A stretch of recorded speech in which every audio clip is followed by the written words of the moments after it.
Hello दोस्तों, कैसे हो। आशा करती हूँ कि आप सब ठीक होंगे। आज अपन पढ़ने जा रहे हैं बेगा जनजाति का थर्ड लेक्चर पढ़ेंगे। ठीक है, तो आज इसमें पढ़ेंगे अपन बेगाओं के आवास व्यवस्था, इनके आवास या किस प्रकार इनके जो घर थे किस प्रकार रहते हैं। ठीक है, तो बेगा जनजाति अपने स्वभाव के कारण ऊंचे स्थान बेगा जनजाति अपने स्वभाव के कारण ऊंचे स्थान व घने जंगलों में बसना पसंद करती है। बेगा जनजाति समूह में निवास करती है। बेगा जनजाति है ना, समूह में निवास करना पसंद करती है। इनके मकानों के समूह को, जो इनके मकान, इनके समूह को क्या कहा जाता है? टोला कहा जाता है। जैसे भील जनजाति में कहा जाता था ना, एक मकान को कू कहा जाता था, वैसे इसी प्रकार इनके जो मकानों के जो समूह है उसे क्या कहा जाता था? टोला कहते थे। तथा प्रत्येक टोले में 6 से 8 घर होते हैं। जो समूह होता था ना उसमें कितने घर होना चाहिए था? इसमें 6 से 8 घर होते हैं। बेगा के मकानों तक जाने का केवल एक ही रास्ता होता था।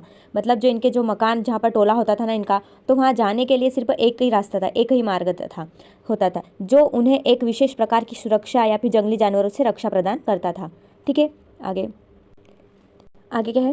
बेगा अपने मकानों को बनाने के लिए लकड़ी एवं घास फूस का संग्रहण जंगलों से करता है। बेगा जनजाति अपने मकान को बनाने के लिए, क्योंकि इनके मकान थे घास फूस के ही बने होते हैं, ठीक है, तो जो ये लकड़ी वगैरह ये कहाँ से? जंगलों से लाने का संग्रहण करते हैं, वहाँ से इकट्ठा करते हैं और इनके मकान बनाते हैं।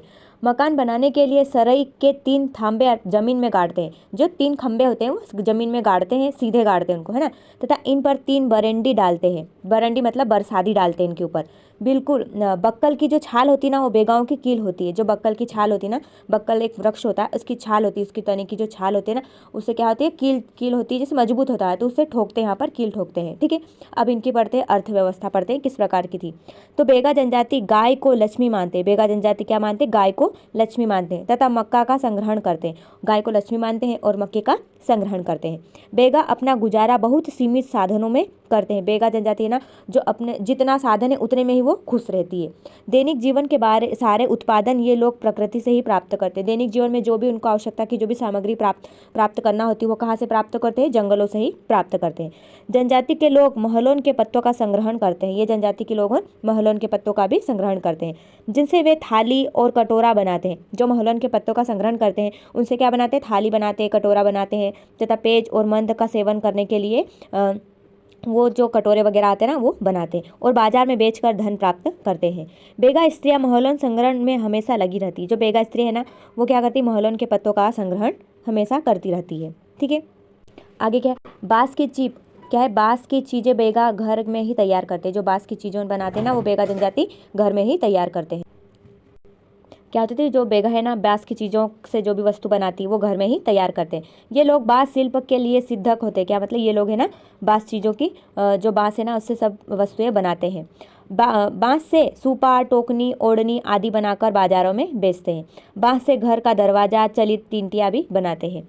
बेगाओं को जंगल से बहुत प्रिय लगाव होता है। मतलब उनको जंगल में रहना बहुत पसंद होता है, जिसके कारण वे बहुत कम शहर में रहना पसंद करते हैं। बेगा जनजाति खेत में हल का प्रयोग नहीं करती है। ये तो मैंने आपको इसकी कहानी पहले ही बता दी कि बेगा जनजाति क्यों खेतों में हल का प्रयोग नहीं करते हैं। ये खेत में हल चलाना पाप समझते हैं। क्या है? ये खेतों में हल चलाना पाप समझते हैं। सीधे बीजों को जमीन में छिड़क देते हैं। क्या करते हैं? सीधे जो बीज है ना उनको जमीन में छिड़क देते हैं। तो इस प्रकार की खेती को ये क्या कहते हैं? बेवार कृषि कहते हैं। जो बेगा जनजाति कौन सी कृषि करते हैं? तो बेवार कृषि करते हैं। ठीक है, अब इनके आचार व्यवहार एवं स्वभाव, इनका स्वभाव किस प्रकार का है? तो बेगा स्वभाव में भोले, निष्ठावान तथा ईमानदार तथा मेहनती होते हैं। अपनी रूढ़ियों को टूटने से डरते हैं। जो भी इनकी रूढ़िवादी जो भी परंपरा चलती आ रही है उनको तोड़ने से ये डरते हैं। ये बाहर से धब्बू और भाव विहीन होते लगते हैं, परंतु भीतर से सहिष्णु और उदार होते हैं। मतलब बहुत ही उदारवादी होते हैं। ठीक है, समाज के सारे नियम कानून, बड़ों की बात पूरी निष्ठा से पालन करते हैं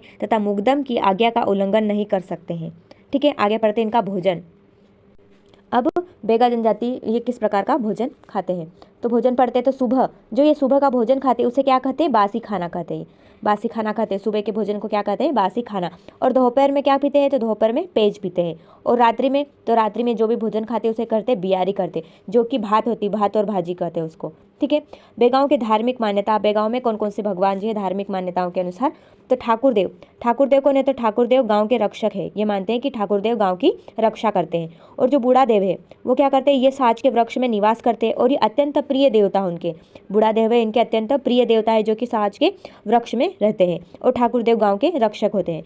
बेगा उड़द की दाल तथा साज वृक्ष को पूजनीय मानते। बेगा जनजाति है उड़द की दाल को भी कैसे पूजनीय मानते और साज के वृक्ष को इसलिए क्योंकि वहाँ पर बूढ़ादेव का निवास स्थान है। इस प्रकार बूढ़ादेव का निवास स्थान होता है जो साज के वृक्ष में होता है। ठीक है, शाकाहारी और मांसाहारी दोनों प्रकार के होते हैं। जो बेगा जनजाति वो कैसे शाकाहारी और मांसाहारी दोनों प्रकार के होते हैं। मक्का का पेज सबसे प्रिय होता है। ये मक्के का जो पेज होता है उसको पीते हैं, वो सबसे प्रिय होता है इनका भोजन। बेगा जादू टोना में अत्यधिक विश्वास करते। बेगा जनजाति है जादू टोना में अत्यधिक विश्वास करते हैं। ठीक है, क्या होता है? जादू टोना में अत्यधिक विश्वास करते हैं ना, इसी कारण ये कमर में प्रत्येक बेगा अपने मतलब जो कमर होती है ना उसमें प्रत्येक जो बेगा लोग हैं ना वो कंदोरा बांधते। कंदोरा मतलब जो काला धागा आता है ना वो कमर में बांध रखते हैं। ठीक है, तथा मान्यता है कि घर में नींबू मिर्ची लटकाने से कोई बीमारी नहीं आती। इनकी मान्यता है कि जो भी, क्योंकि ये जादू टोना में ज़्यादा विश्वास करते हैं ना, इसीलिए घर में नींबू और मिर्ची टांगने से बीमारी नहीं आती, ऐसा इनका मानना है। बेगा समाज अंधविश्वासी है। वह सभी बीमारियों को इलाज झाड़ फूक से ही करते हैं। कठिन से कठिन बीमारियां गुनिया अपने हकीम से ताड़ देता है। इनका ये है ना बहुत अंधविश्वासी होती है क्योंकि डॉक्टर उनके पास नहीं जाते और इनका मानना है कि जो भी बीमारियां होती है, बड़ी से बड़ी बीमारी कुछ भी हो तो झाड़ फूक से ठीक हो जाएगी। और इनका जो बीमारी ठीक करने वाला कौन होता है, हकीम कौन होता है, उनसे गुनिया कहते हैं। ठीक है, गुनिया बेगा समाज का वेद होता है। क्या है? गुनिया बेगा समाज का वेद होता है। वह कहीं भी औषधियों का संग्रहण भी करता है। कई सारी औषधियों का संग्रहण इसलिए करता है क्योंकि वो लोगों का इलाज कर सके, जिसके कारण उसे जादूगर या फिर चिकित्सक पुरुष भी कहते हैं, है ना। बेगा समाज में ऐसी मान्यता है कि समस्त बीमारियों का कारण देवता का रुष्ट हो जाना है। इनका मानना है कि जो भी बीमारियां आती ना बेगा समाज में जो लोगों पे, वो मानते हैं कि भगवान हमारे से रुष्ट हो गए हो। इन बीमारियों से बचने के लिए बेगा अपने देवताओं को खुश करने के लिए नियमित रूप से बलि का आयोजन करते हैं। क्या करते हैं कि इनका मानना होता है कि जो भी बीमारियां हो रही हमारे यहाँ तो कैसे भगवान हमारे से रुष्ट हो गए, इसलिए उनको खुश करने के लिए ये बलि चढ़ाते हैं। तो बूढ़ादेव होता ना उसको किसकी बलि चढ़ाते? तो बकरे की बलि बूढ़ादेव को चढ़ाते हैं। महारानी देवी को ही बजारिन माता भी कहा जाता है या वन की देवी भी कहा जाता है। इनको बकरी की बलि चढ़ाते हैं। और जो महारादेव होता ना उसे सुअर की बलि चढ़ाई जाती। और देवसारी क्या है? देसावारी जो देवी होती ना उसको मुर्गा या फिर मुर्गी की बलि दी जाती है। ठीक है, और क्या होता? पशुओं को बीमारी से दागने के लिए क्या होता है? पशु बीमार हो जाते ना तो उनको क्या करता है? उनको बीमारी से बचाने के लिए दागने की प्रथा होती है। क्या होता है? पशुओं को बीमारी से दागने की प्रथा है। इनके कारण बेगांव के जो पशु होते हैं ना वो कद में छोटे रह जाते हैं और कैसे होते हैं? दुर्बल हो जाते और चमकहीन हो जाते हैं। यद्यपि बेगांव में ईश्वर के बारे में स्पष्ट अवधारणा नहीं के किंतु देवीय शक्तियों से पूर्ण विश्वास करते हैं ये। ठीक है, अब एक एक देवताओं का वर्णन करते हैं। तो पहले पढ़ते हैं ठाकुरदेव के बारे में पढ़ते। तो ठाकुरदेव ग्राम देवता होते हैं। यह गांव का रक्षक होता है। क्या है? ठाकुरदेव गांव के रक्षक होते हैं।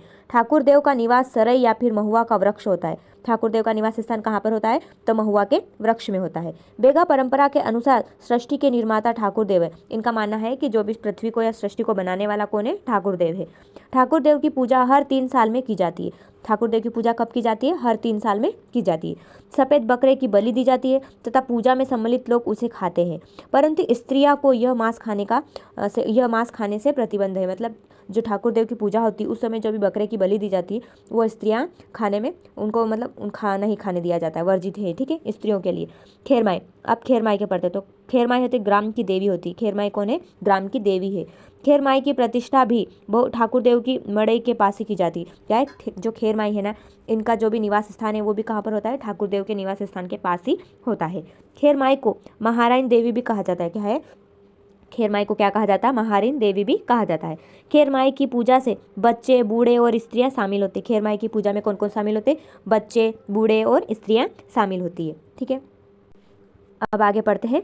वागेश्वर देव या खेती के देवता भी कहते हैं इन्हें। ठीक है, बेवार खेती में घने जंगलों में की जाती है। बेवार खेती कहाँ पर की जाती है? घने जंगलों में, क्योंकि जो बेगा जनजाति है वो कहाँ पर होते हैं? क्या होता है? बेवार खेती है ना कहाँ पर की जाती है? घने जंगलों में की जाती है। ठीक है, जहाँ बाघों को आने का भय होता है। क्या? जो बागेश्वर देवी है ना क्या करती है? जहाँ पर जंगलों में खेती करते हैं, ठीक है, तो वहाँ पर क्या जो बाघ होते हैं वो उनके भय से क्या किया जाता है? जो बागेश्वर देवी है ना इनकी पूजा की जाती है। ठीक है, आगे अब बजारिन माई क्या करती थी? बजारिन माई वन की देवी है। घाट के बिहड़ों में वन जंगली जानवरों से रक्षा करती है। क्या करती है? जो वन की देवी है ना तो घाट वगैरह हो ना वहाँ पर बिहड़ हो तो वहाँ पर जंगली जानवरों जानवरों से रक्षा करती है। नाग को बेगा नागेश्वर मानते हैं। क्या है? नाग देवता को क्या मानते हैं? नागेश्वर मानते हैं। 3 साल में बेगा नागेश्वर की पूजा करते हैं तथा सुअर की बलि देते हैं। अगले कौन है? नारायण देव। अब नारायण देव बेगा में क्या करते हैं? तो ये बेगाओं के कुल देवता होते हैं। नारायण देव क्या होते हैं? बेगाओं के कुल देवता है। नारायण देव प्रत्येक घर के द्वार पर स्थापित किए जाते हैं अर्थात दहलीज पे स्थापित किए जाते हैं। नारायण देव की पूजा का बेगा समाज में अत्यधिक महत्व होता है। नारायण देव की पूजा में बेगा समाज का अत्यधिक महत्व होता है। नारायण देव की पूजा 3 साल में, 7 साल में या फिर 12 वर्ष में होती है। नारायण देव की पूजा कितनी बार होती है? 3 साल में कर सकते हैं या फिर 7 साल में या फिर 12 वर्ष में होती है। 3 वर्ष, जब 3 वर्ष में होती है, क्या होती है? जब नारायण देव की पूजा 3 वर्ष में होती तो नर सुअर का बच्चा होता है उसको छोड़ा जाता है तथा 3 साल बाद उस सुअर के बच्चे की बलि दी जाती है। और रात्रि में देवी देवताओं को, जो रात्रि में जो देवी है ना बेगाओं की रात रक्षा करती है, रात में रक्षा करती है। जो रात्रि देवी जो है ना बेगाओं में, वो बेगाओं की रात में रक्षा करती है। ठीक है, तो अभी जो इनके जो धार्मिक देवता थे ना ये कंप्लीट हो गए थे, आगे और पढ़ेंगे। ठीक है, आज के लिए बस इतना ही। धन्यवाद।